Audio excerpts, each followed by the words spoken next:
Hey you geeks, may the 4th be with you, and with the Cosmere. Let's talk about how Sazed is unquestionably falling down the path to the dark side, how he is prophesied to be both the hero and the villain of Scadrial. He was born a slave, elevated to savior. He now sees these new threats on the horizon, making Sazed feel very alone and afraid. And Master Yoda only knows where that leads you. Fear is the path to the dark side. Fear leads to anger. Anger leads to hate. Hate leads to suffering. The balance Sazed brings to Scadrial at the end of Era 2 isn't peace, it's pressure, building. In physics, this can only have one or two outcomes: perfect stasis or explosive catastrophic release. Much like the peace the Jedi instilled in the Old Republic right before the Empire took over. Sazed's peace is going to lead to the next great Scadrian Empire, which will rule the entire Cosmere, or Tri, with an iron fist. Not despite Sazed's inherent goodness, but because of it. Let's break this down nice and easy. Full spoilers for Mistborn Era 1, Mistborn Era 2, a recent word of Karen Ulstrom, and Isles of the Emberdark. All to break down how Sazed, everyone's favorite wise guy, is headed down the same path as Anakin Skywalker. The saga begins. Prophesized heroes are such a dime a dozen in sci-fi and fantasy, though as one goes from young adult fantasy to adult fantasy, those prophesied dudes sometimes are more villain than hero in how they save the world.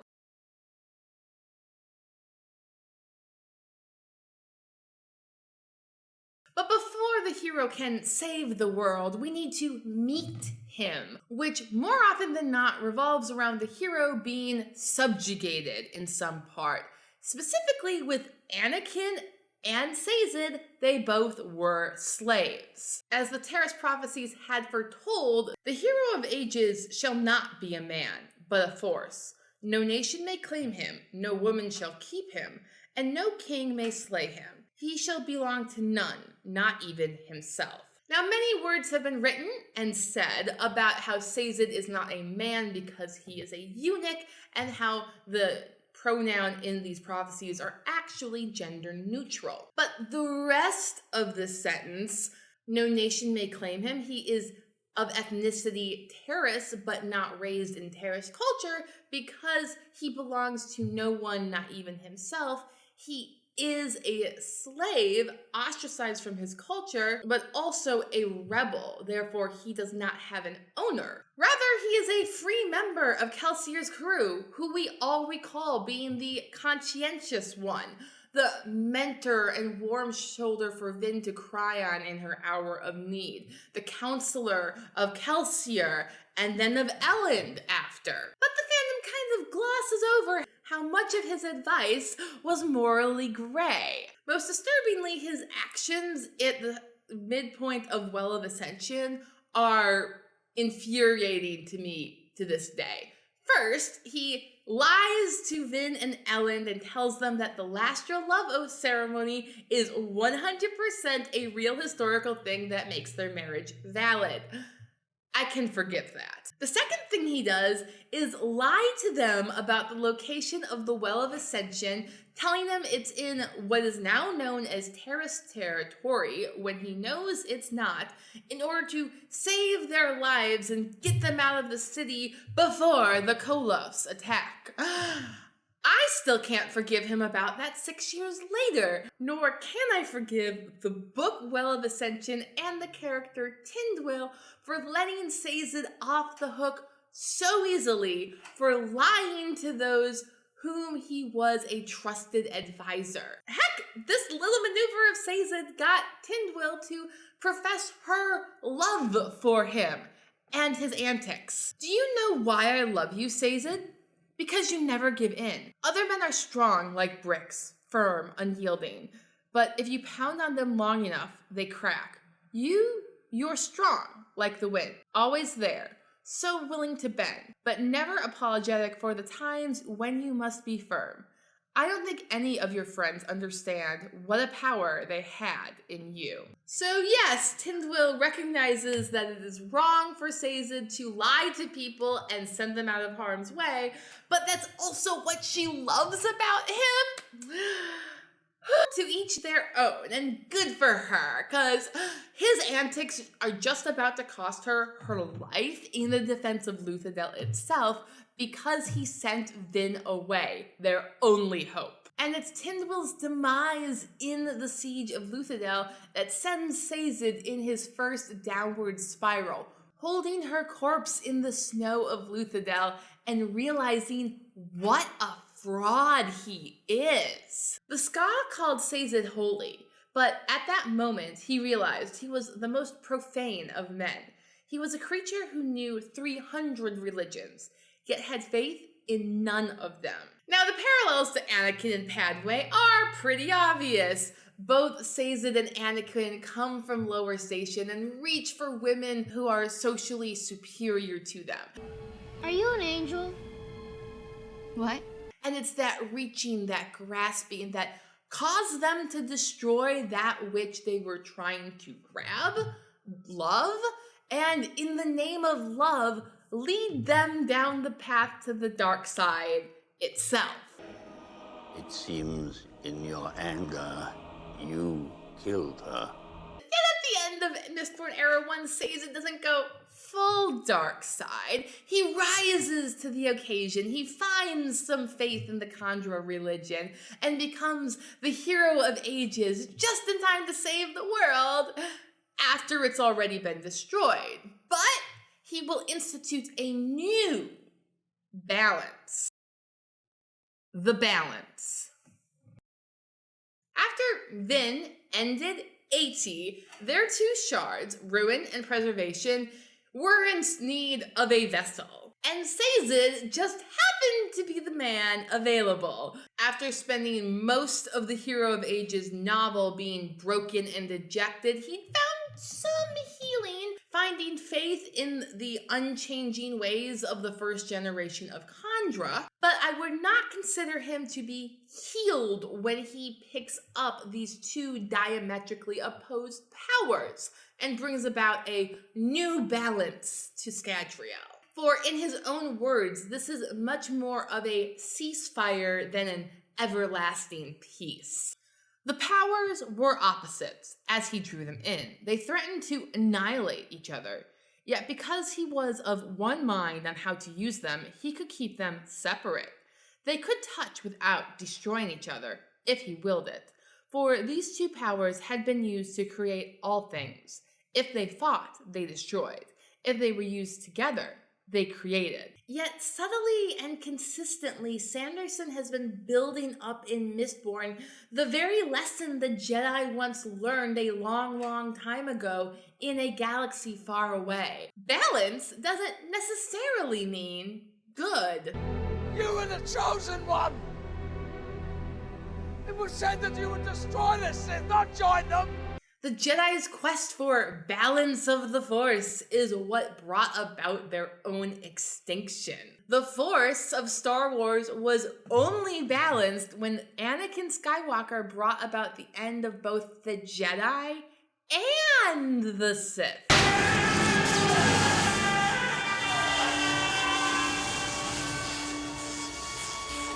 We see this repeated in the history of Scadrial again and again.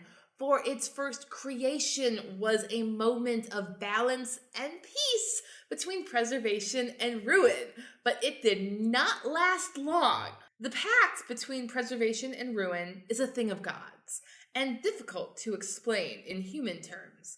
Indeed, initially there was a stalemate between them. On one hand, each knew that only by working together could they create.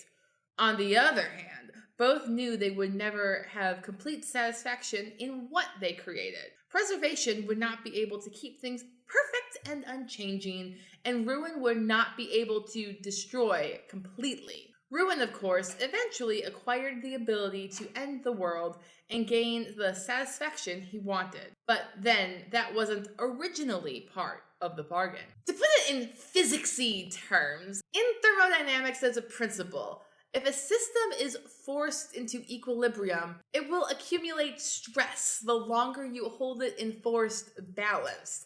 Until, of course, it inevitably explodes in chaotic destruction.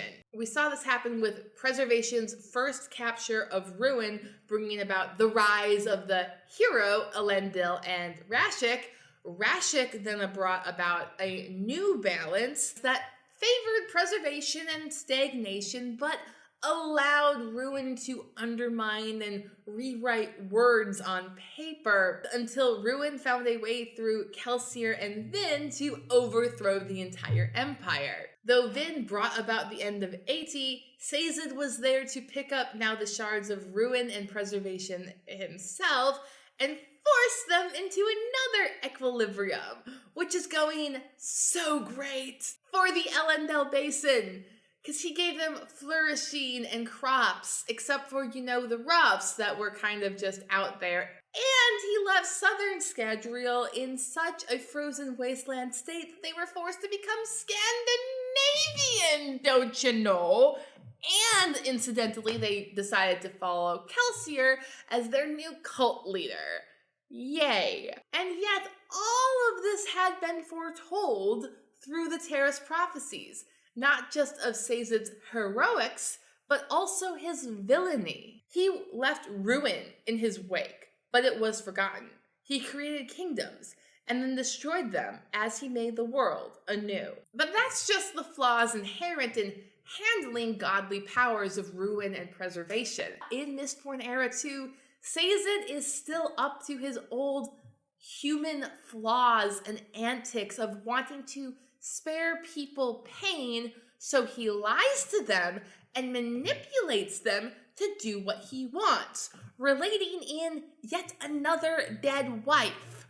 This time it was Wax's, and he lied to Wax to do the deed himself. Wax is of course not pleased about this, yet when Wax confronts Sazed about this in the Bands of Mourning, Sazed diffuses with the whole godly, unknowable wisdom thing and saying it was what he needed to do. "You're the god, not me," Wax said. "You can find the line where you prevent the worst. You can find the line where you're stopping the worst that is reasonable, while still letting us live our lives." "Perhaps," Harmony said softly, "I have already done just as you suggest. You do not see it because the worst never reaches you." The worst Sazed is referring to here is the influence of autonomy. That may be bad, but I still don't think it justifies Sazed lying to people and manipulating them to do what they otherwise would not want to do. Sazed is speaking like Anakin, who wants to help the people do what is best, but when the people disagree, he's not above forcing their hand. The trouble is that people don't always agree. Well, then they should be made to. I want to be clear here. Sazed's manipulative streak is not a flaw from either the nature of ruin or preservation. That was a flaw inherent in himself, as we saw in the Well of Ascension. Yet both the shards he carries, ruin and preservation, may exploit this flaw in Harmony and betray him. Young Jedi named Darth Vader. He betrayed and murdered your father. And give rise to the new dual shard of Discord. The Rise of Discord. It should not be surprising that at the end of Mistborn Era 2, we see Sazed up to his old tricksy manipulative ways, lying to his friends for their own good so that he can better protect them. Even Kelsier's not buying it anymore. "You can't protect this world, Sazed," Kelsier said. "We have to face it. Something's happening to you. I have it in hand."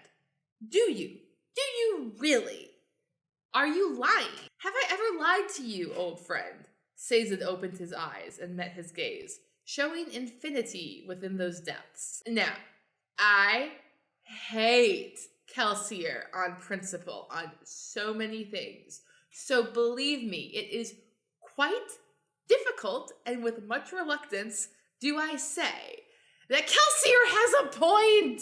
Sazed is lying about his current stability and harmonious state to Kelsier, who has already reported to his crew that Sazed has a dark shadow.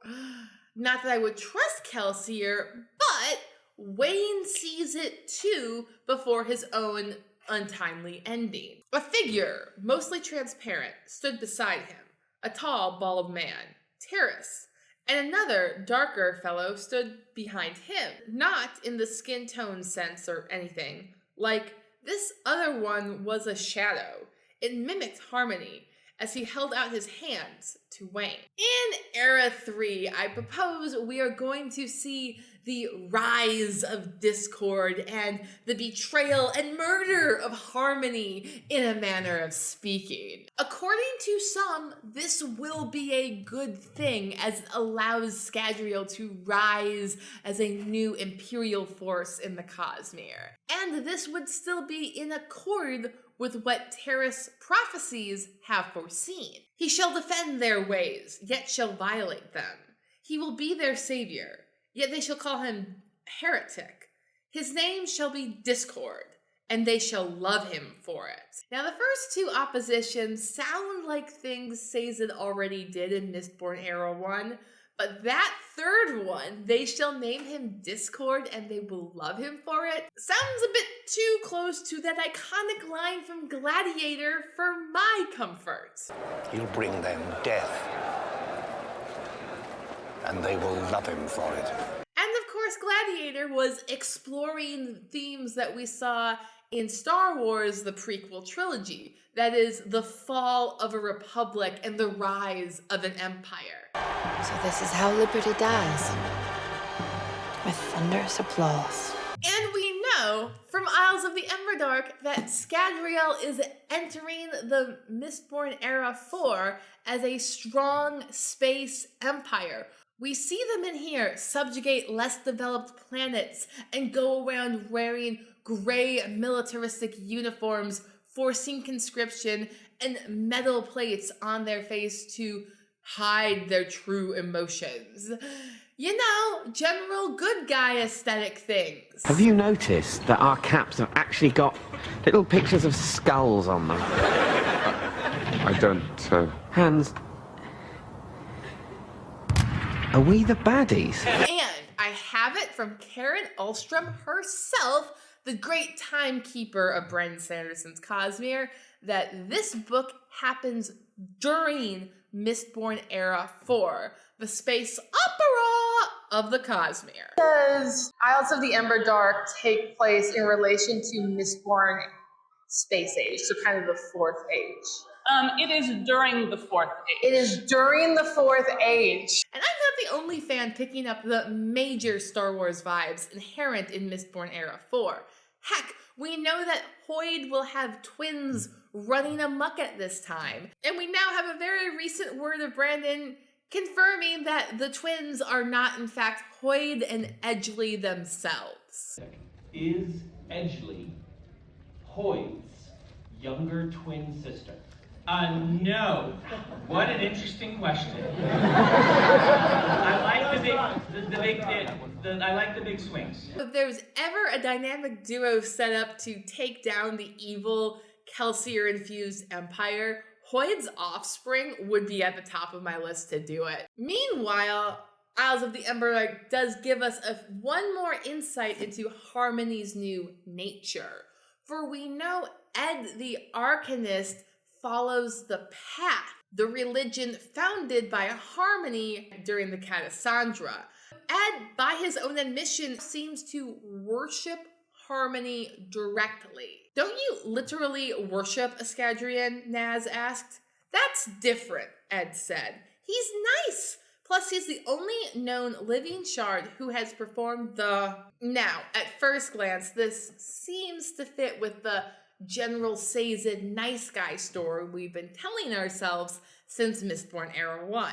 But that doesn't disprove what tends to happen on Scadrial, that a darker god, in this case Discord, will betray and murder Harmony and leave a false religion in its wake to serve their own greater purposes. Why I think Ed's version of the path may be distorted from what Sazed originally intended is because what we hear of the path from Wax in Mistborn Era 2 sounds very different and specifically does not include worshiping Harmony. The path was to study and learn from their moral codes. A few rules were central. Do not seek lust without commitment. See the strengths in all flaws. Pray and meditate 15 minutes a day. And don't waste time worshiping Harmony. Doing good was the worship. Now, as a person who is often told that my religion worships things that we do not, if someone tells me that to my face, refutation is the first comment I will make. So it is very odd that Ed not only accepts the label of he worships Harmony, but defends it, saying that his shard, unnamed, we've all assumed it's Harmony, but we don't know, is a nice shard. The theme of distortion of religious beliefs over time is a theme that Sanderson has often brought to the Cosmere, though not so much recently with Stormlight. We saw it all the way back in Elantris, and it's crucial to the arc of Mistborn Era 1 that the writings were manipulated by an evil god who sought to distort them for his own ends. So why wouldn't Ruin be up to those same tricks again in Mistborn Era 3 and 4? In this case, Ruin, acting through Discord, could just send out memos to all of Scadrial, like postcards of him and Fluttershy having tea, to show everyone that Discord is really just a good guy and totally didn't betray and murder Sazed and Harmony at the end of Mistborn Era 3. So what I told you was true, from a certain point of view. With Space Age Scadrial being confirmed to be Evil Empire Scadrial, I think that Mistborn Era 4 is where we will see Sazed re-find the good in himself and truly bring balance to the shards by first embracing his darkness to annihilate autonomy, and then secondly, giving up the power after learning that absolute power corrupts absolutely. In order to do good, he must not just give up the power, but shatter it entirely. And that is my theory on how Sazed's journey will mirror that of Anakin Skywalker in their respected universes to bring balance to their forces. Let me know your thoughts down in the comment section below. Please like, share, subscribe, hype this video if you want to see more, and I hope to see you next week. Thanks for watching. Bye!